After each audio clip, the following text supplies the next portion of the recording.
We're live. I'm going to mute the laptop. Jesse? Can you hear me? Can you guys hear me out there in the chat?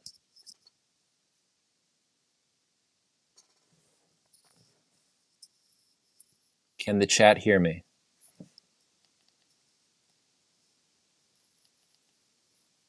You can hear. Jesse, can you hear me?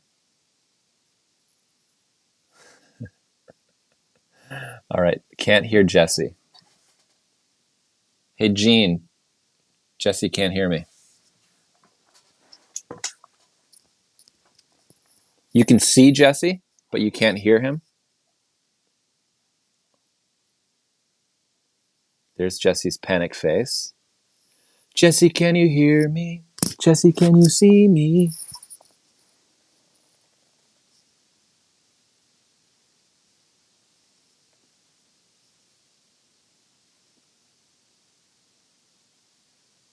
We can heat you. We can heat you.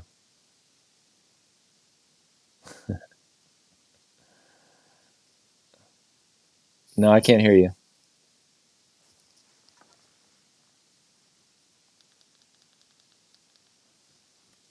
Oh, I just heard you. Jesse?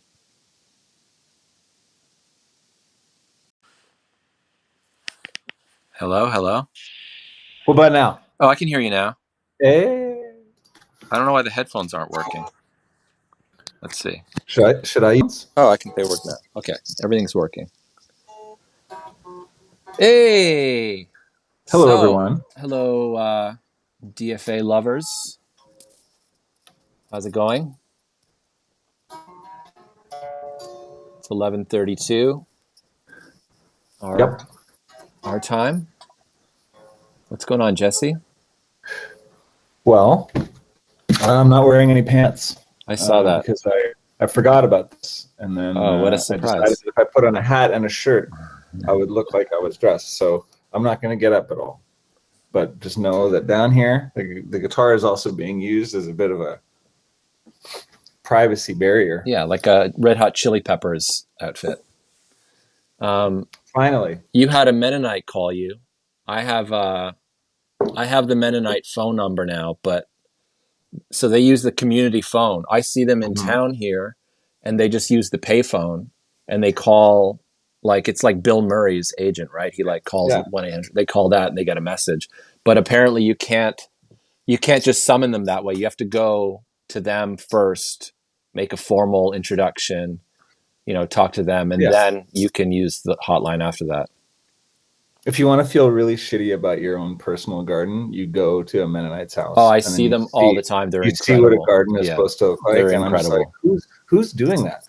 There's not a single weed. Everything is huge. It's beautiful. Yeah. Anyhow, this is what everyone wanted to talk about. Yeah. Well, I mean, this is what we talk about.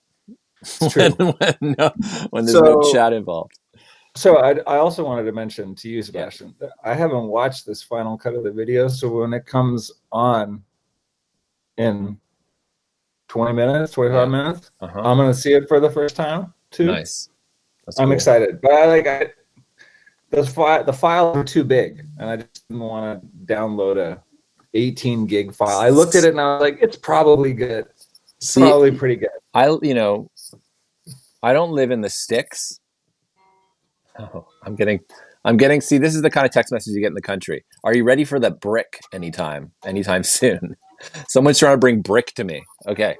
But I live in a town, but it's out in the middle of nowhere. What I've discovered, Jesse, which is really funny, is that if you go 2 towns over, they consider this hick town. Like I'm talking to a guy that's like, by all standards and metrics, this guy is what you would consider a hick, if you just also a hillbilly, right? Yeah. Or he used the term redneck. You know what? Like, it was a guy helping me fix my lawnmower, and then he's like, "How do you like living over there with the rednecks?" I'm like, "It's good. Everyone's great. Everyone's nice. Everyone's the best." But it's really funny. It's a bit of the kettle, the whatever. What's that term with the kettle, teapot, kettle turning black. can I tell this story about the vulture and me the other day? Because we haven't actually spoken on the phone. Like literally, I'm out in the field working. Yeah. Guys at home, whoever's watching, I'm a farmer now, and I just got so tired of getting up and down that I started just working on my knees. And I'd probably been down there for like 10 minutes too long.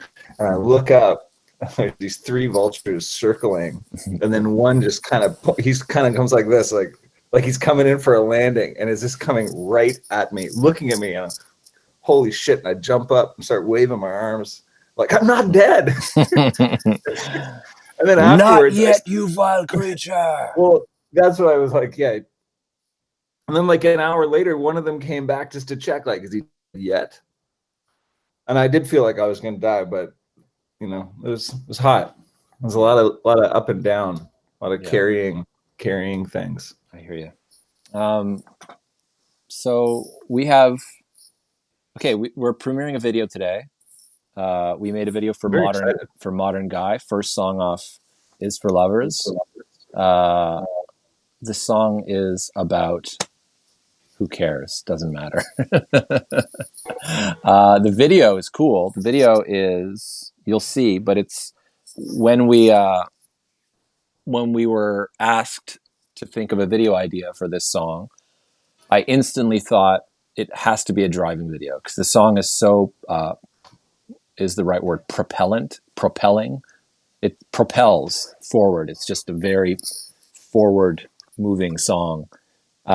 Everything about that riff and that beat just make me want to like fall forward off the drum seat. So driving just seemed like the perfect idea. And I got a concept together. Eva and I talked about it.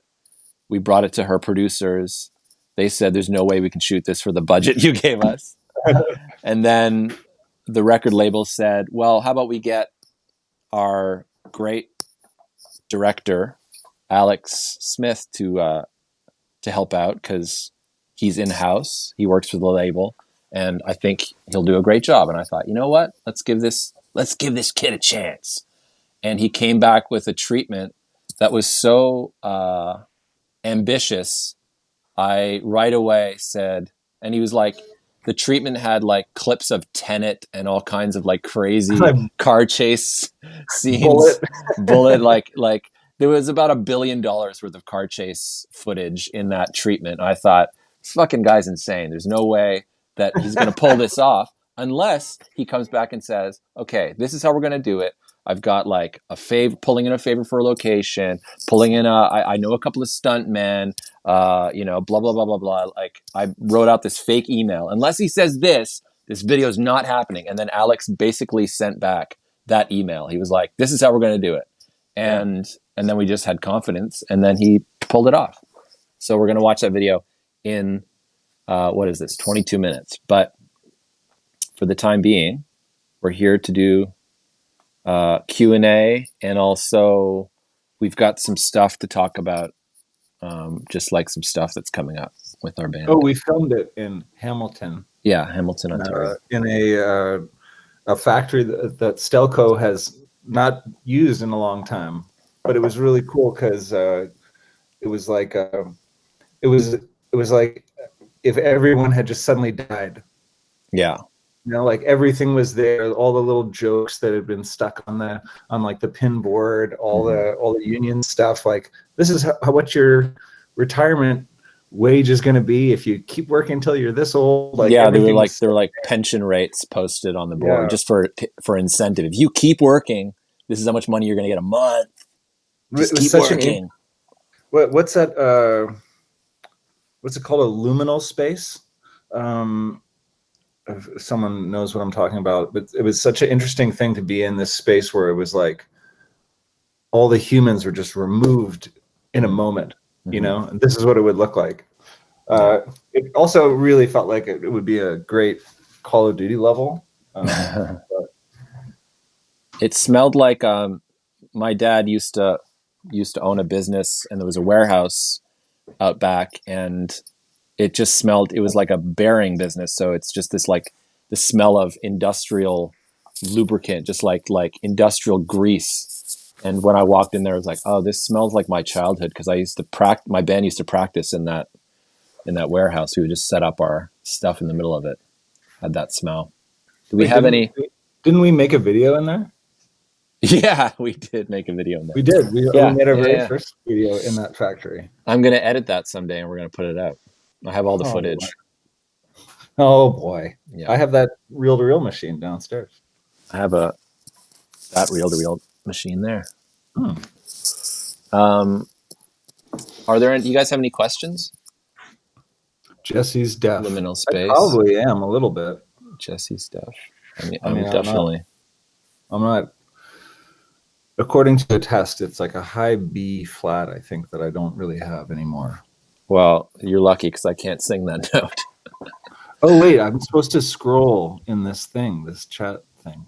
Why am I acting like I'm a nut? Like How many days was the shoot? It was one day. It was like we were on set for maybe 12 hours, not even. I don't know. Wasn't that long for us.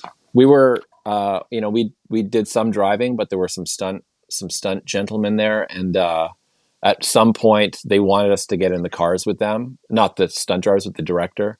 And both of us have kids, and we both thought, you know what, maybe we'll leave that up to the pros, the salty pros. What? You know why we felt that way? Because after driving those cars and doing our own stunt driving in those cars, I was just like, this shit is just barely holding on. Yeah. That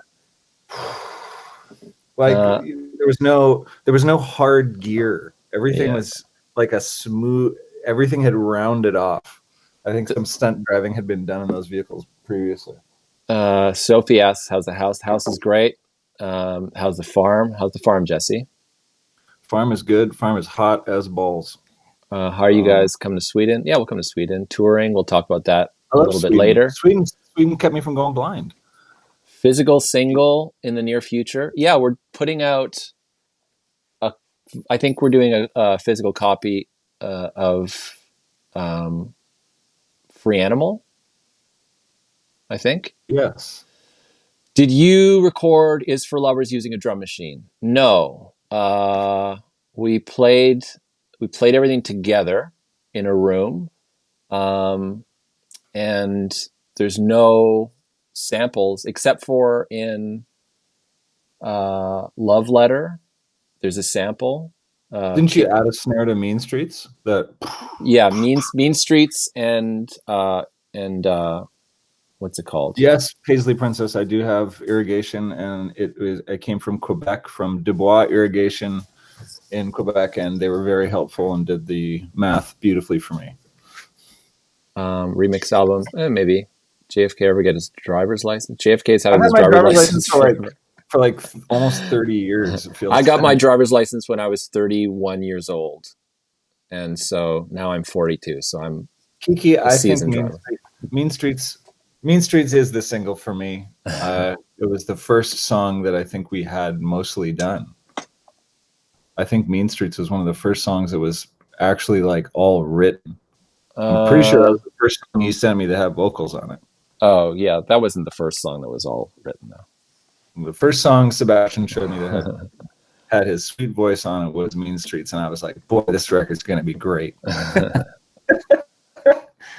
Is it normal to cut trailers for treatments? Some people do it. Some people just do photo treatments. Alex, who directed this video, was really amazing and like amazingly organized, so that the reason why we were able to do it in one day is because he had a list of things that he was trying to get, and then we got all of those things, and he was always thinking about making sure that he had the perspective that he was intending to use. And that as soon as I saw him doing that, any worries I had about the video coming together were gone, because that's how I make music. Like, I have to sort of see it, I have to imagine it done. Well, Jesse, you might be surprised or unsurprised to know that I was very insistent that his shot list and his shots were very well planned out, and that we would know everything beforehand. And I said that. What? I said that. I mean, he was going to do it anyway, but I was saying that it'd be for Jesse to be comfortable on set. It would be really good if everything was planned out and we You knew know, what we knew what we're getting into. I like the idea of acting. I just don't ever want to be asked to have to know what to do. Just tell me what to do, and I'll try my best to approximate that. Yeah, you did a great job. You're. Oh well, I looked around. There were, and we also, guys, we shot this on film, so you have limited takes. You can only take a few times, and the days are shorter. If you shoot on digital, you can just keep shooting and you can do a million takes. But with film, you're limited physically. So, some of the shots you'll see, it's like it's awesome. It's kind of scrappy, and that one reaction where our manager was like, "Seb looks like shit." I was like, "Let me see some other options for that shot," and it was the best one. I just there's one shot where I'm just gonna look like a psychopath. I just realized I have to keep scrolling in this. Dora, my retina in my left eye started falling off while we were in Sweden, and I went to the Ogden something, Eric, whatever the eye hospital in Stockholm was, and they checked my eye out, and they're like, "Oh, this is great," and I'm like, "Really? What's so great?" And they're like, "Well, you need emergency surgery, and you're here."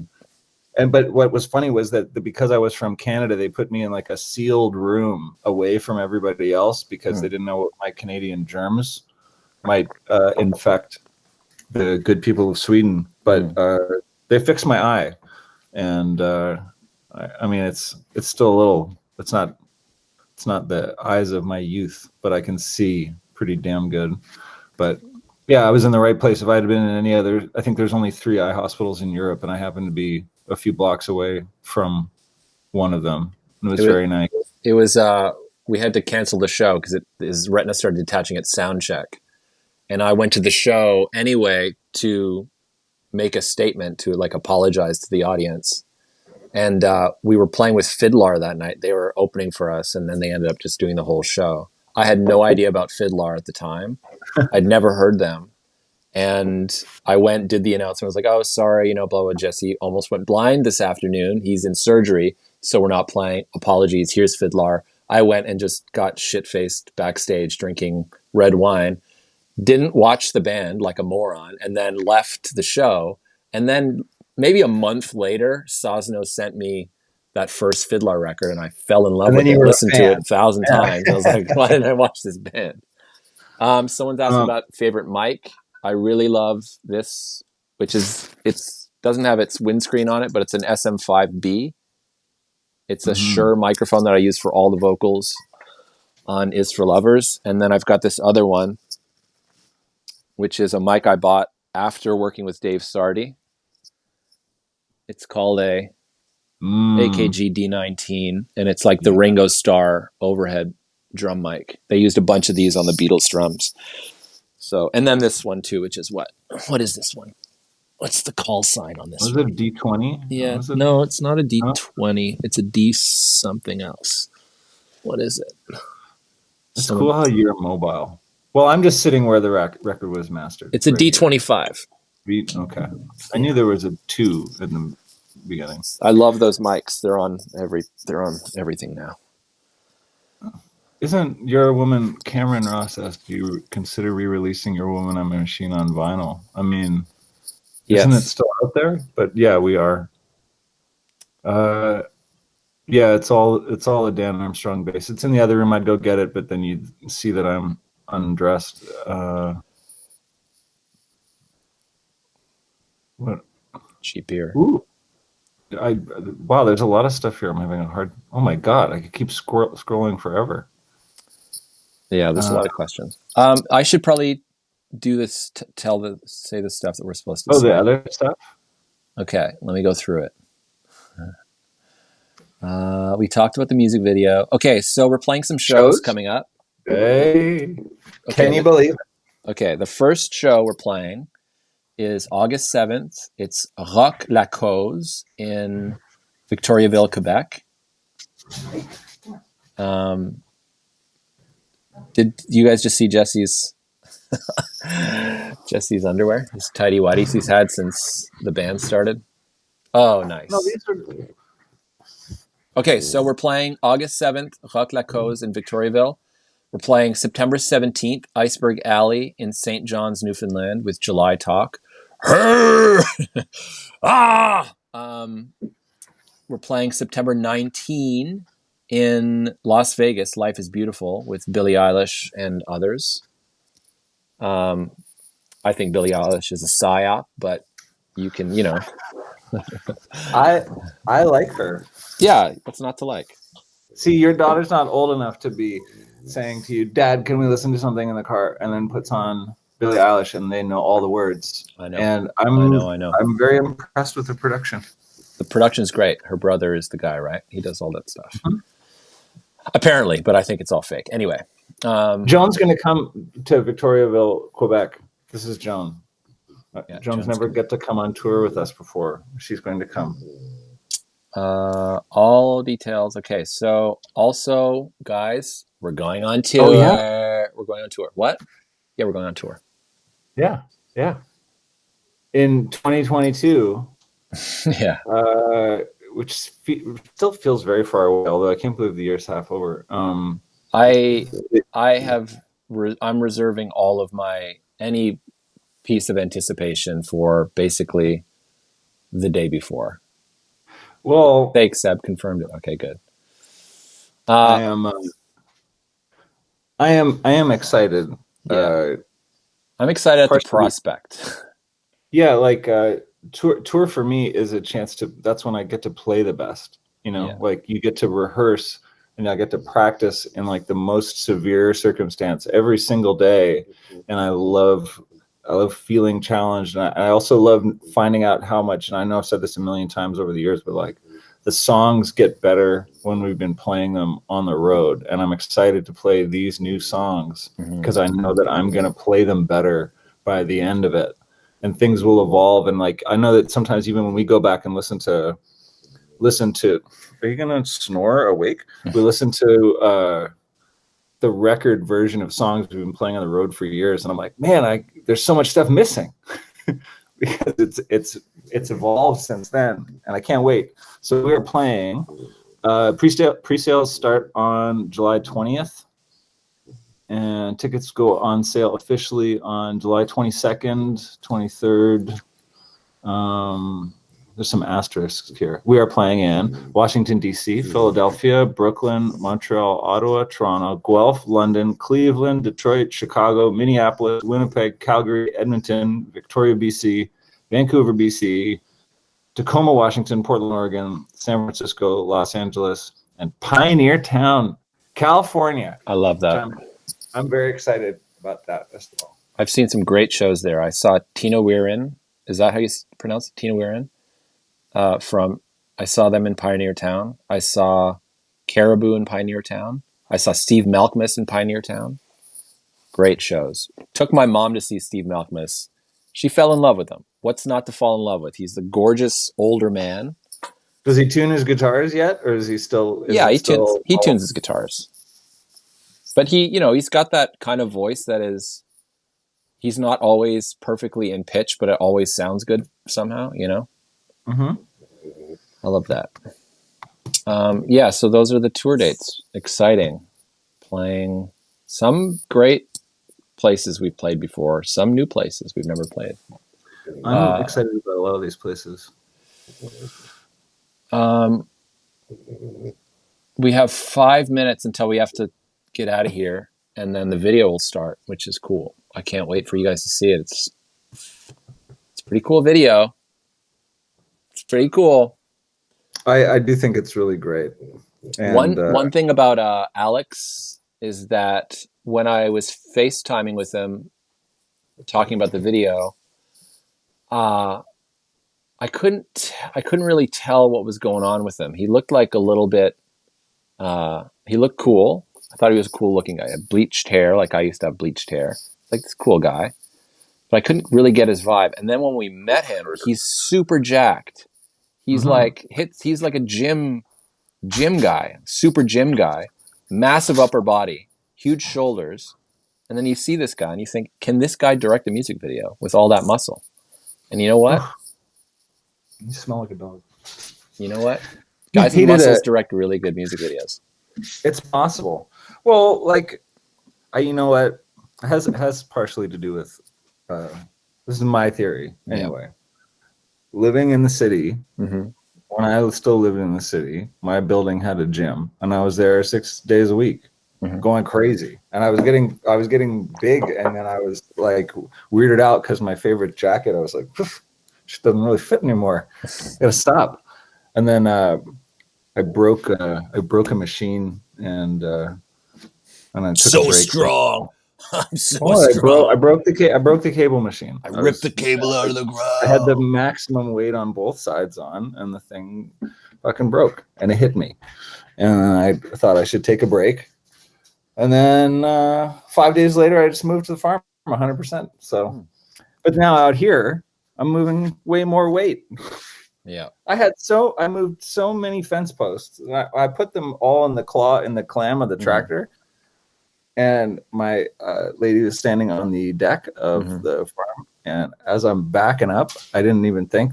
It was so heavy, I started to tip over, and I had to quickly drop the bucket of the loader and catch myself with the posts. And she just looked at me like, and just went in the house.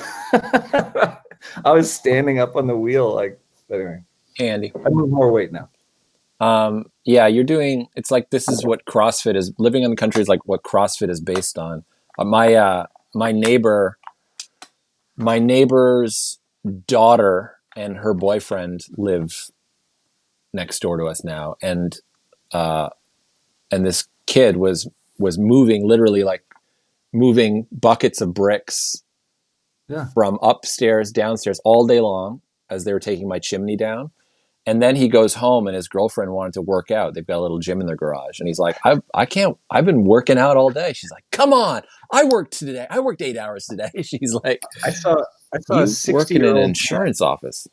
You work in a plumber's office. Man, an I-beam, like a steel I-beam. Yeah. And just move it. They got the country strength. They just, it's just like this weird practical strength. I actually would like to understand what it is. Why is it that like muscle that is entirely practical doesn't look like Conan the Barbarian muscle? Like, why don't these dudes are strong as hell? They're like doing focused exercise. It's like they're trying to get exactly the right muscle group. They're also dehydrated and all this crazy shit, right? How did we? We are the worst at. We can't stay on topic at all. Who cares? What is topic?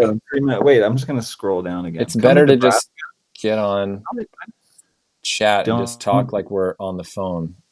No Texas. Wait, is there no Texas in here? Not yet. We gotta listen, guys. Everyone is going on tour Florida at the same time. We had to. We have to start this way, and then we're gonna come and hit all the great giant muscles are gross. No, they're not. What do you want, a weakling? You want to hang out with weaklings? I don't know. There's a line. Did you ever see that of course, there's a line. From New Jersey? That guy from New Jersey made his biceps so big he actually exploded while he on video flexing. That's disgusting. Any leftovers from the album? Kind of. Well, I gotta scroll a lot. Yeah. Any leftovers? Nothing. Everything that is done and everything that is a song is on the record. But there's always bits. I mean, we always got bits. Yeah.